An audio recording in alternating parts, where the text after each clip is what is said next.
এক গ্রামে এক সাধু বাস করতেন। যখনই তিনি নাচতেন তখনই বৃষ্টি হতো। তাই গ্রামের মানুষের বৃষ্টির প্রয়োজন হলে তারা সাধুর কাছে গিয়ে তাকে নাচতে অনুরোধ করত। এবং যখন তিনি নাচা শুরু করে তখন অবশ্যই বৃষ্টি হয়। কয়েকদিন পর শহর থেকে 4 জন ছেলে গ্রামে বেড়াতে আসে। যখন তারা জানতে পারে যে সাধুর নাচের ফলে বৃষ্টি হয়, তাই তারা বিশ্বাস করতে পারেননি। শহরে শিক্ষিত হওয়ার গর্বে তারা গ্রামবাসীদের চ্যালেঞ্জ করেন যে আমরা নাচলেও বৃষ্টি হবে, এবং আমাদের নাচের কারণে যদি বৃষ্টি না হয় তবে সাধুর নাচের কারণেও বৃষ্টি হবে না।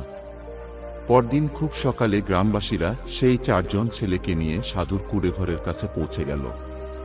গ্রামবাসীরা সাধুকে পুরো ঘটনা খুলে বলল। তারপর ওই ছেলেদের মধ্যে প্রথমে একজন নাচা শুরু করল। আধ ঘন্টা কেটে গেল, তারপর প্রথম ছেলেটা ক্লান্ত হয়ে বসে পড়ল, কিন্তু কোনো মেঘ দেখা যায়নি। কিছুক্ষণ পর দ্বিতীয় জন নাচতে শুরু করে এবং 1 ঘন্টা পার হয়ে গেল, সেও ক্লান্ত হয়ে বসে পড়ে এবং অন্য 2 ছেলেও তাই করল, কিন্তু বৃষ্টি হলো না। এবার সাধুর পালা এবং তিনি নাচতে শুরু করলেন। ঘণ্টাখানেক কেটে গেল, কিন্তু বৃষ্টি হলো না। সাধু তখনও থামেনি, নাচতে থাকে।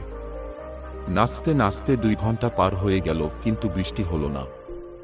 4 ঘন্টা কেটে গেল, কিন্তু বৃষ্টি হলো না। তা সত্ত্বেও সাধু থামার মুডে ছিলেন না।